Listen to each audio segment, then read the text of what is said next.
Welcome back. This time, I would like to offer you an update on Palestine, and specifically, I would like to address the question uh, what Democrats can do, and also what's Trump priority in the Middle East. The Riviera in Gaza or the Abrams Accords. Remember the Abrams Accords that were signed during his first administration? Yeah, those Abrams Accords. So let's start with the first question.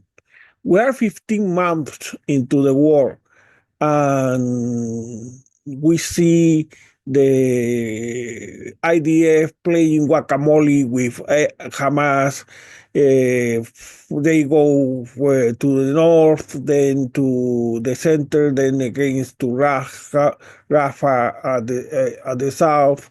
What I mean is that that's not abnormal in in an unconventional war, in counterinsurgency, because the Hamas doesn't have an air force and a navy like a regular country.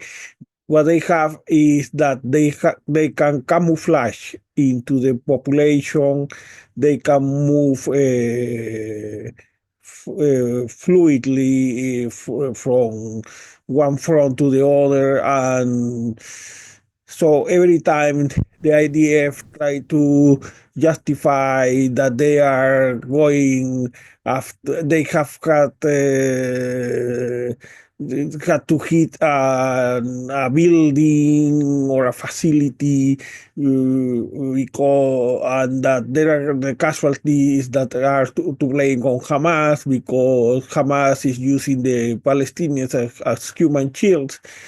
The only thing they are showing is that their poor understanding of counterinsurgency, because that's what all insurgents do: hide behind the population. So you hit the population in the end hates you more than they hate Hamas, and we get what we have gotten is that Hamas can replenish its numbers. And remember that most Palestinians don't have to support Hamas for Hamas to replenish its numbers.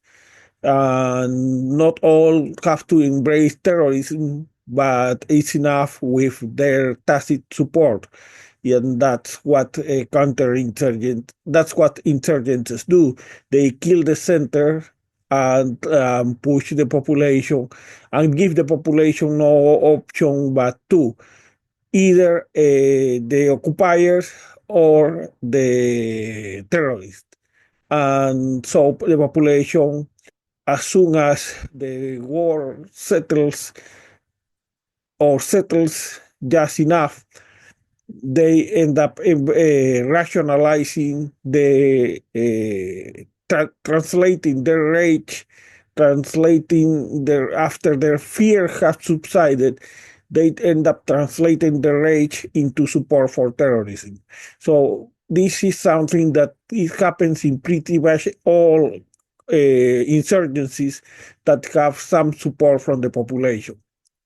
This is nothing new, so we should not be treated as imbeciles by the United States or Israel or Netanyahu when they tell us that they are using them as human shields, or any other baloney they have fed us in the last 15 months. And here I want to be more critical of the Democratic Party, because they are not adopting a political solution in all insurgencies where there is support from the population. In this case, the Palestinians. You have to offer them a political solution. Olmert, the Olmert plan had a reasonable path to get this political solution. Not an easy path, but a reasonable path to get a political solution. But even now, as I record this video, the Democratic Party has not been able to do that probably because they don't want to offend Biden. What brings us to the point where the United States Americans can't see an alternative between Hamas terrorism and Trump's proposal about turning Gaza into a Riviera. And here, let me say something is what are his priorities? In my opinion, Trump's priority is, of course, turning Gaza into a Riviera. That implies evicting the Palestinians because otherwise Palestinians resentful for the eviction would produce enough terrorists to make that investment unfeasible. And so if they go that path, they have to evict the population. They have no other alternative. That would create a permanent climate of unrest that would allow Netanyahu to end up taming Israel's fragile democracy, which implies now the Shin Bet and the Attorney General in their path to taming what originally they wanted to tame the Supreme Court. To have the capacity of overruling the decisions of the Supreme Court, not surprised, not different from what Orban got in Hungary, not long after he changed the constitution. And in the case of Israel, they don't even have a constitution. Now, let me mention something. The IDF, if the IDF is still playing whack-a-mole with Hamas without any sense of counterinsurgency, as the Americans, as us, were playing whack-a-mole with the Viet Cong during the Vietnam War, is because Biden and Blinken were completely inept to produce an alternative arc that made sense in terms of counterinsurgency. By trusting the solution of the problem to a naive ceasefire between Netanyahu and Hamas, the two parties who benefited the most by killing any lasting peace, Biden created the conditions from which Trump has benefited. In other words, if Trump has been able to build these maximalist options in which he will root for the eviction of the Palestinians, and if not, at least the Abraham Accords, is because the weak Middle East Biden's policy has made that possible. Now it's worth mentioning about that the Israelis democracy is very fragile. Is plagued by theocratic parties. The opposition is fragmented. But turning Netanyahu into Julius Caesar, which with Biden did, has only helped to reach this quagmire in which only illiberal forces are going to be the victors. Israel's far right, Hamas, and probably even Fatah, But although Fatah has been trying to get back to the role of Likud's henchman, and it seems that this time Netanyahu is not even willing to consider even that. The democracy in Israel is a problem, yes. Democracy is at the root because the far right wants to impose a theocratic vision and reward its members with Palestinian land, but a constitutional process takes time and is vulnerable if the ceasefire is not held between honest counterparts, especially if the ceasefire is a mirage because precisely it's not held between honest counterparts, because Netanyahu and Hamas are not. So instead of focusing on the solution, Biden focused on a photo op, the ceasefire. And if the West Bank, what the advances of settlers in the West Bank is the best example of what I am saying. In other words, the Biden ceasefire is irrelevant unless you provide a political solution. And Biden lost the opportunity to move forward in that direction, giving Trump an opening to go for these two objectives we are talking about. Now, let's talk a little bit about the Abraham Accords. They are, as I said, for Trump, they would be the consolation prize, and it's still to be seen how Netanyahu could handle that second scenario, because that would imply that he would have to handle the aspirations of the far right members in his coalition, and that Saudi Arabia would have to be able to handle the reaction of the Wahhabi religious sector of his population, because remember that in Trump's first administration, the five Arab countries who signed the Abraham Accords were oblivious to the pain of the Palestinians, because nothing has happened in the last years, and Hamas and Fatah were completely inept to move the Palestinian cause in the right direction. But now we have in the background the tens of thousands of deaths, many women and children among them, now moving in the direction of the Abraham Accords is much, much more difficult.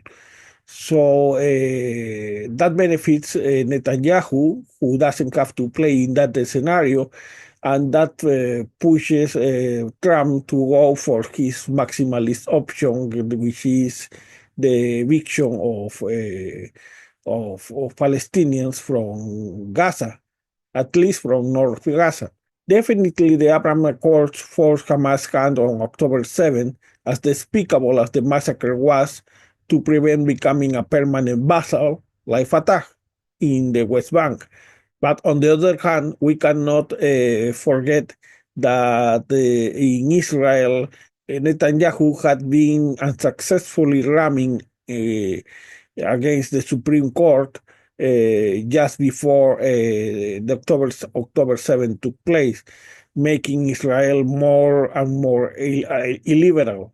And we cannot deny the ineptitude of the Biden-Blinken Palestine policy, because they follow on Trump's steps of making normalizing the relevance of Palestinian aspirations, and turning that into a permanent policy for the United States. So here Trump is also building on Biden's ineptitude. The Abraham Accords are not enough incentive for Netanyahu to democratize Israel and yield to Palestinian statehood. That would be the end of his coalition. And the memory, as I said, the memory of the Gaza horrors is going to be alive in the Arab states for a long time, from the Middle East to ASEAN. Remember the Singapore, Thailand, Malaysia, countries where Muslim populations are very significant. Yet Democrats need to challenge that position from the Biden-Blinken administration and embrace the Olmert plan if they want to have a sound narrative. What brings us to what Democrats could do? Well, Saudi Arabia, Egypt, and Democrats must focus on 2029. There is nothing they can do, not nothing, but there is very little they can do in the short term. They should embrace, first of all, they should embrace the Olmert plan so they don't waste time with quarreling or negotiating or even considering roles for Hamas or Fatah. They must have none because they have failed. And the first reason, above all, is the corruption. Is that you cannot fund a Palestinian state on the basis of the Palestinian Authority because you would get. If you do that, in no time you would get the same results we got in 2006 and 2007. They would split, fight among them, be manipulated by the next Likud administration. So we could not repeat, be so naive and stupid to repeat that. The Palestinian Authority have to be remade, overhauled from scratch. But Democrats must rebuke Biden because otherwise they would have no credibility to project a position in time for the 2026 Israel's election or for 2029 in case the Democrats could come back to the White House. And they have to project that because if they don't, for instance, in the elections, especially considering how fragmented Israel's opposition is, they would have no way of projecting their preference for a specific policy. They would leave the policy to Israel parties, opposition parties, and we know that how incompetent, inept was that in the case of Naftali Bennett. So in the short term, all the countries like Saudi Arabia, Egypt, and Democrats here in the United States can do is to block as much as possible the Netanyahu's ethnic cleansing policy in Gaza, and which I have no doubt in time will be continued or extended, if you want, to the West Bank, and embrace the Abraham Accords, but only as part of if a two-state solution is part of those accords. And the best path to get that is the Olmert plan. Don't leave gaps the far right can exploit, and make Iran part of the solution. By then, you probably won't have Pezeshkian, which is an opportunity absurdly wasted by Biden, but even Khamenei might be interested in a nuclear deal that includes Iran's support for proxies like Hezbollah, Hamas, and the Houthis, just for the sake of not having to deal later with another Trump.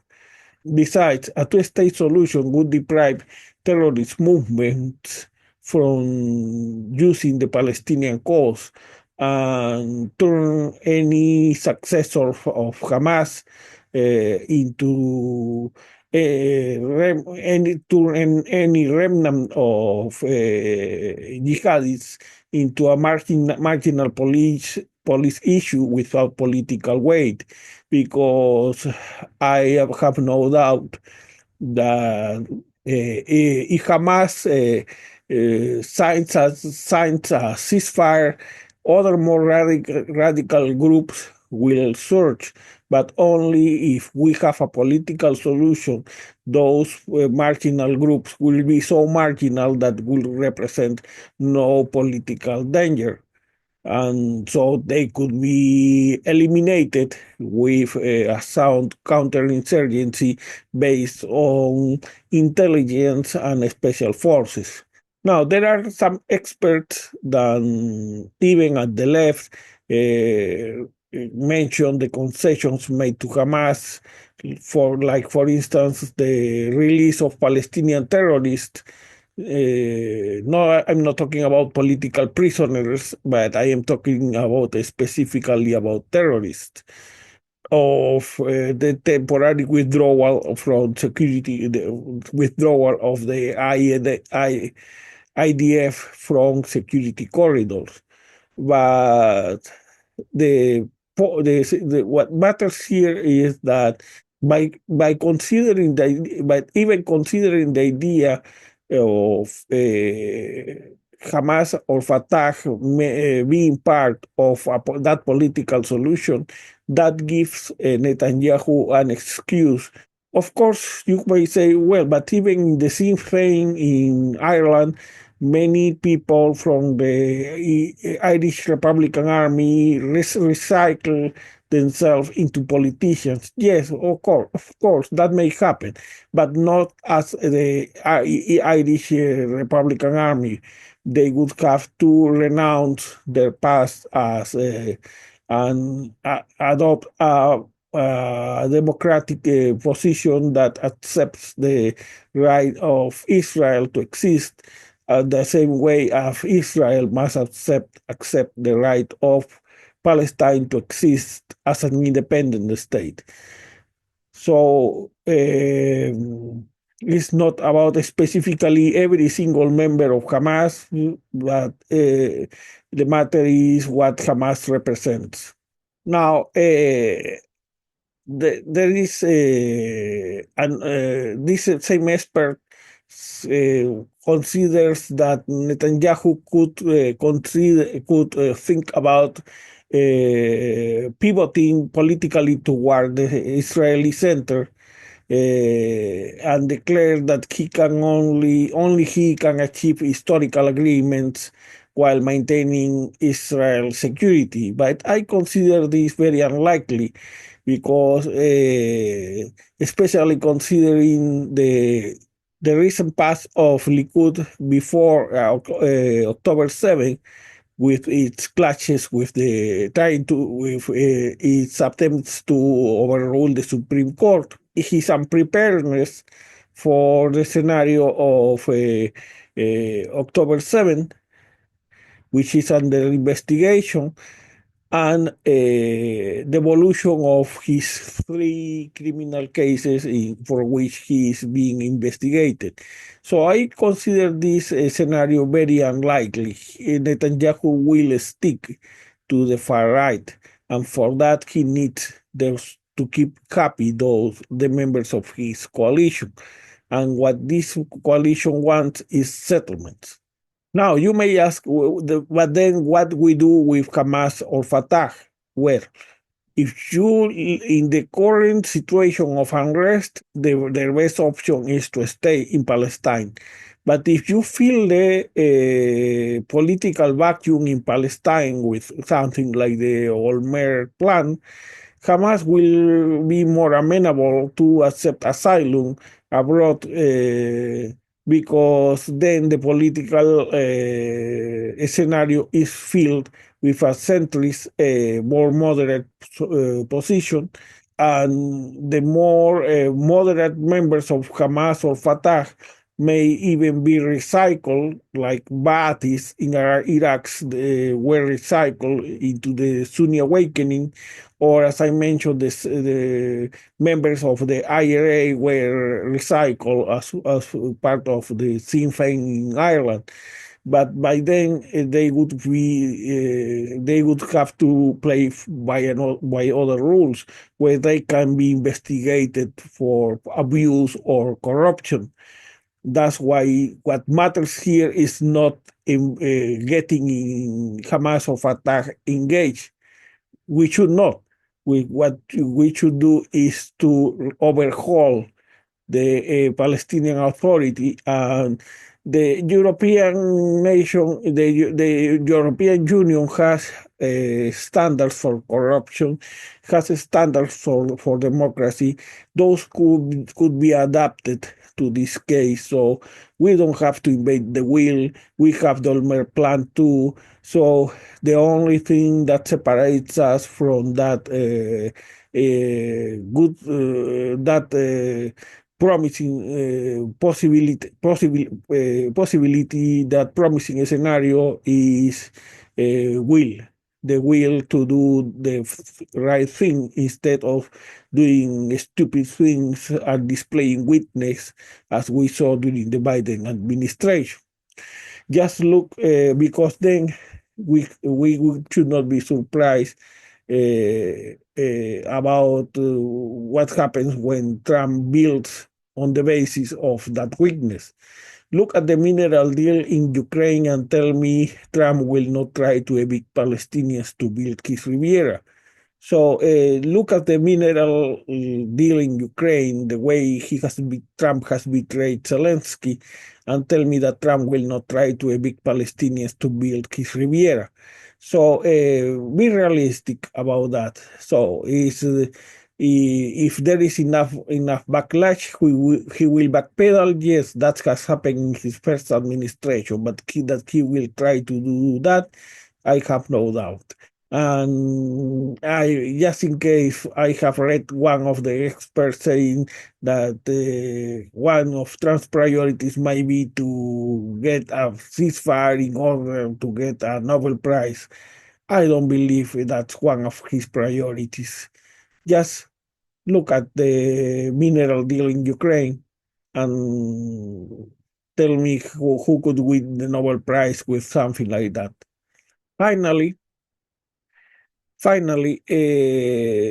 so as I have mentioned before, Netanyahu is torn between Trump and his coalition. But this might be more of an act if you consider, for instance, the case of Ben Gvir, who left the coalition but kept supporting it with his votes. Probably a move to make Netanyahu, it was a ruse, probably not to make Netanyahu look as sold to the far right as he is. But Netanyahu would have, as mentioned before, no future moving to the center due to his record pre-October 7, the clumsy preparedness to prevent the massacre, attacks on the judiciary, the media, the chief, the attorney general, the case of the IDF and Galan, and the increasing divisions in Israeli society. So what can Democrats do? Democrats can do nothing in the very short term in terms of policy, but they can at least reframe the narrative, and the Israel narrative, and rescue it from the absurd place where the woke left has dumped it. As if it were a team sport where you root for one team, Israel, or the other team, Hamas, because that's exactly what the parties in an insurgency want.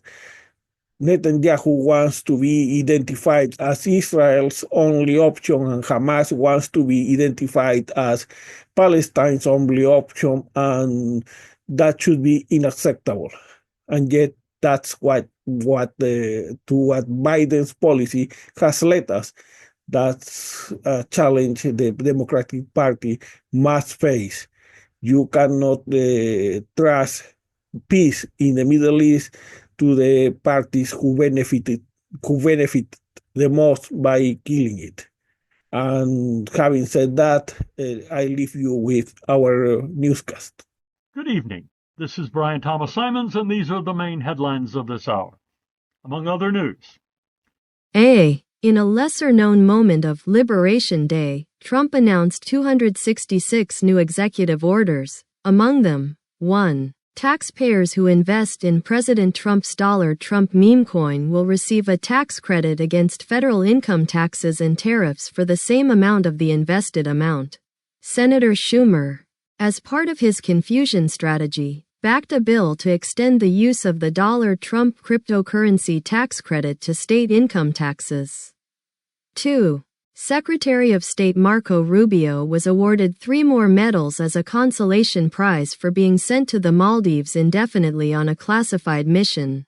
According to the executive order, Secretary Little Marco will stay in Maldives until called back to Washington. In his absence, DOJ's president advisor Elon Musk will decide over State Department firings, dumping of institutional assets, and issues related to international stuff. The decisions mentioned above will be considered valid as soon as Secretary Lil Marco's signature recorded on the computers is copied and pasted onto his department's official documents. 3. Unless Social Security beneficiaries oppose by a qualified majority by January 6, 2025 to the Social Security Trust Fund investing its funds in Trump's meme coins Trump, the fund will proceed to replace in its balance its treasuries with the president's cryptocurrency.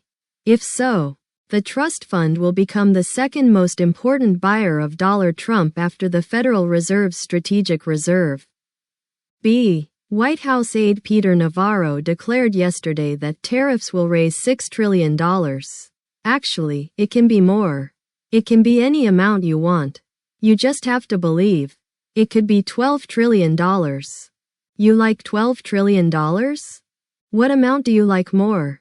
Press Secretary Caroline Leavitt backed Navarro's declarations after saying that nothing less than the Psychiatric Institute of Washington has confirmed Navarro was not under the influence of forbidden substances. Reporter Cleve R. Wootson Jr., fired last week by Secretary Leavitt from The Washington Post and now a reporter with Washington Afro-American, after asking whether the Psychiatric Institute had something to say about Navarro's psychiatric condition, was also fired from the Washington Afro-American. C. Asked about whether she had any update on the worrying findings about Answer A, which moved the nation during the Biden administration. Education Secretary Linda McMahon declared that we have to get used to the idea that in a free market, questions may not have an only answer. If your children study in public schools and are not of Asian descent, it's okay to have many answers, she added. D. ICE will implement in the Gulf of America Italian technology to prevent illegal immigration after successful implementation in the Mediterranean waters by Italian Prime Minister Giorgia Meloni. Secretary of Homeland Security Kristi Noem declared her satisfaction with this collaboration between our two nations to jointly get even with that merciless enemy that has offended our sensibility and Christian values, declared Secretary Noem. In a thick voice, former Vice President Kamala Harris declared her candidacy for president at the head of the Harris-Biden ticket. Though unsure of whether the statement was a decision by the DNC or the effect of the free merchandise to which Harris is allowed as a spokeswoman of Total Wine & More, DNC President Ken Martin said that it was too early to make such announcements and that, for now, we must focus on what is important. To tell the American people that Elon Musk is not cool. A new White House leak has moved Washington. Mike Huckabee, nominated by the Trump administration to be the next ambassador to Israel, might be the first to be eliminated from The Apprentice, White House edition. For a moment we were afraid that the first to go would be Secretary Hegseth, after the incident with Signal Group chat. Or Lil Marco because they always send him to missions without purpose, but it seems it's going to be Huckabee. I guess the president will keep us on our heels for another week or so before making the announcement, declared Press Secretary Leavitt. As journalists approached him to ask him questions about the measles outbreak, HHS Secretary Robert F. Kennedy Jr. declared that the government would be on top of the issue as soon as it rehired all the workers his department fired last week. In the meanwhile, we must adopt a positive attitude, drink chamomile infusion, and make sure to go to bed before 11 p.m. Asked about vaccines, Secretary Kennedy was adamant, No, they are not necessary. James Ricks Jr., a Florida man, was released from custody as soon as it was confirmed that the reason for his intoxication was the use of alcoholic beverages authorized by the Department of Health and Human Services' new health guidelines. According to the same sheriff who pulled Ricks over for going almost 90 miles per hour in a 45 miles per hour zone, we could get in contact with HHS and confirm that the ingest of alcoholic beverages have been approved for patients who have a deeply held belief they have measles even when driving a motor vehicle. At first, I had my doubts, but as a spokesperson from HHS itself returned our call with the new guideline, we had to let Ricks go.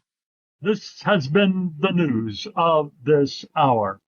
Sponsored by Church of the Holy Redeemer's Power in the Spirit. Have you accepted Jesus Christ as your personal Savior? Did you vote for Trump in 2016 and then in 2020? This is the right church for you. If so, Church of the Holy Redeemer's Power in the Spirit is the only Christian church that can promise you in the Lord to have 72 virgins in heaven for only a donation of $50 a month. You will have access to those 72 virgins in heaven. For an additional $25, you will be allowed to replace 10 of them, and for $100, Heaven Premium, you will be allowed to choose them for yourself. Guaranteed, if you're not satisfied with those 72 virgins after you die, full refund of your money. We accept Visa, MasterCard, American Express, and Discover.